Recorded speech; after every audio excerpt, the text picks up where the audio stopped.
Hey, it's Dr. Bob. Welcome to the Conquering Migraine Tribe. We're happy to have you here. We're going to talk about stress and migraines. So, stress and migraines are something that are intimately associated. So, when I first did my headache training, my headache specialty training, I'd been a family medicine doctor for a long time. And one of my senior colleagues, who I thought was one of the wisest and one of the best at taking care of people as a neurologist and providing good care for them, I had sent him a list of triggers and a list of factors that cause underlying headaches to get worse. And it was before I'd evolved the whole detailed part of the root cause thing, but I sent him this list. And then I'd met with him about some other things. He got the list out. He said, "This is a good list." He said, "But you forgot the most important thing." And I said, "What's that?" He said, "Stress." He said, "Over the years, I've seen stress as a migraine trigger over and over and over again. It's one of the most common things. And when we have somebody stabilized, their migraines are doing pretty well, they're not having much difficulty, and then all of a sudden their medicines aren't working, their headaches are out of control, they're having headaches all the time, they're getting worse, they're getting more chronic." Says stress is often the thing that's really at the core of that. And so I took that to heart, and in a lot of the mind-body work I do, I've taught Tai Chi and Qigong. There's a deep meditation component to Tai Chi and Qigong. I'm lying, sitting, standing, walking meditation. And actually one of my migraine patients was just in today. And one of the things I spent part of the visit doing was teaching him some Tai Chi and some Qigong meditation. And so to find that stillness, to find a place in yourself that's resistant to that stress, that's a key piece of getting your migraines under control. So let's think a little bit about how stress can cause migraines, and it can actually contribute to several of the different migraine types that we've identified, some of the different root causes. So let's start in the front. How can it contribute to the frontal sinus, dental, jaw ones? Well, if you're grinding your teeth all night long and you're more stressed like that and the muscles are tense there, that can trigger migraine. If you're stressed a lot and you're not getting enough sleep, and we're going to talk about sleep in a minute, but you're eating holiday food, you're eating high glycemic food, you're eating lots of sugar, your sugar goes up, your insulin goes up, then your sugar comes down, your insulin makes you hungry, you eat again. You're on that roller coaster where high sugars and low sugars can cause headache.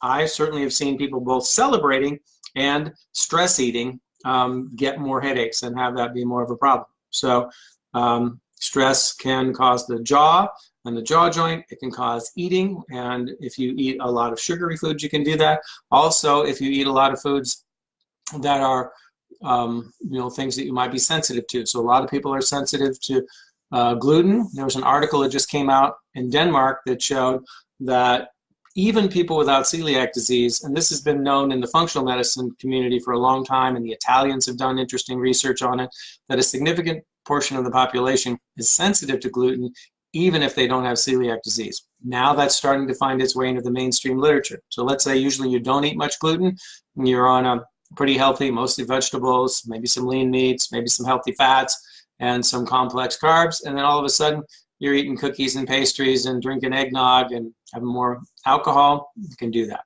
So that's another thing that happens at the holidays, is that we get sleep deprived and we drink more alcohol, and people who use other substances, maybe they use more other substances.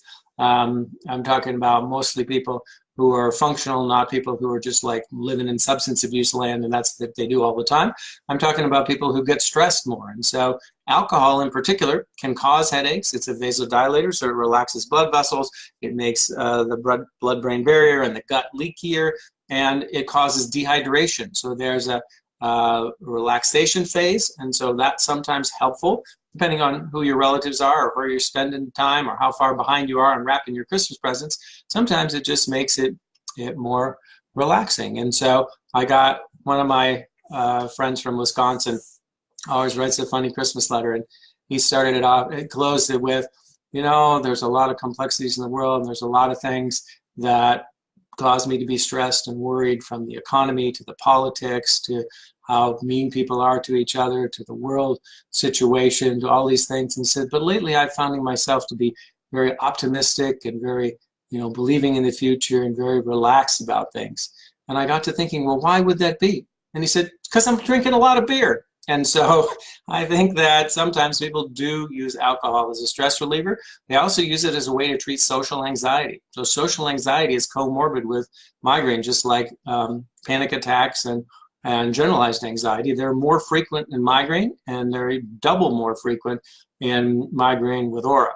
And so alcohol is a treatment for social anxiety. So it gets you more relaxed, it gets you more interactive, it gets you less worried about things. And so you're using more alcohol, and alcohol can cause some of those root cause type things with the leaky gut, with the rebound, with the dehydration, and it can also be an acute trigger. So something can be both a root cause and a trigger, and alcohol can contribute in those ways. Then let's think about the headaches in the back of the head, the structural headaches. Well, how could that be?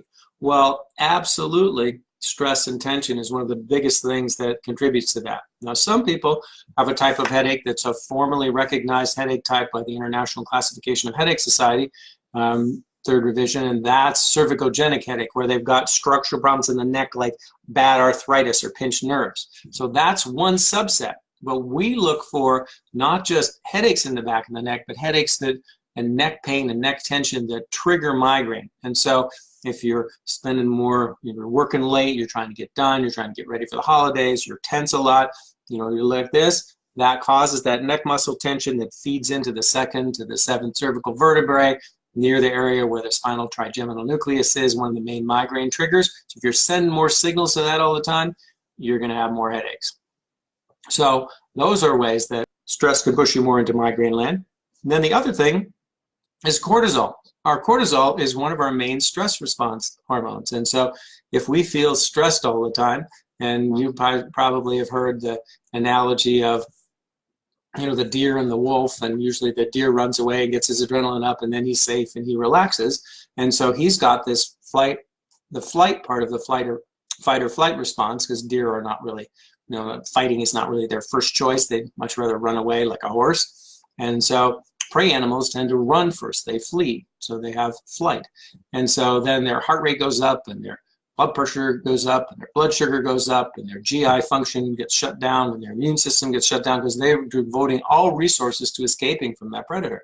Well, what happens if you chain the wolf and the deer just out of reach of each other? Well, the wolf is going to be bored, and he might be a little annoyed that he can't get anywhere, and he also might be annoyed that he can't get lunch that's right across the way, but he's not feeling threatened. He might just be annoyed.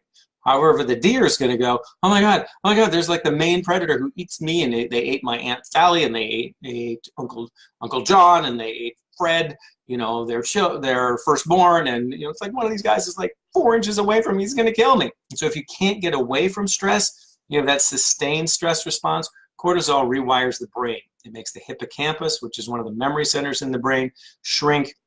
It changes the gut microbiome, and that changes it changes the gut microbiome, which makes the gut leakier. It changes the bacteria in our gut, and the bacteria in the gut have a lot to do with sending signals to the brain and the enteric nervous system. So there's a lot of back and forth between the brain and the enteric nervous system.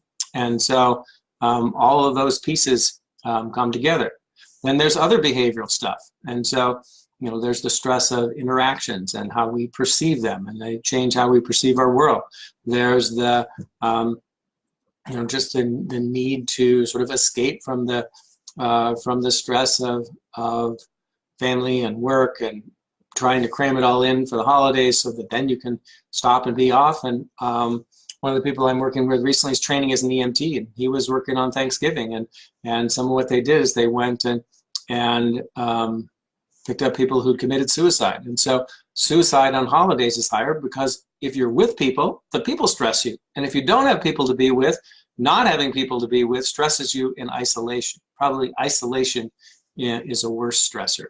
And then the other piece of that is exercise. And so exercise can bring on headaches, and people are susceptible to them, but exercise can also prevent headaches. And so if you're too busy to exercise, your pain threshold goes down, so it takes less to trigger headaches. And so you can see that stress is a main contributor to ramping up the root causes if you have your headaches, and it makes them all more influential, makes them all more serious, makes them all more likely to have you on the edge of migraine all the time. And then it's also something that can trigger an acute reaction.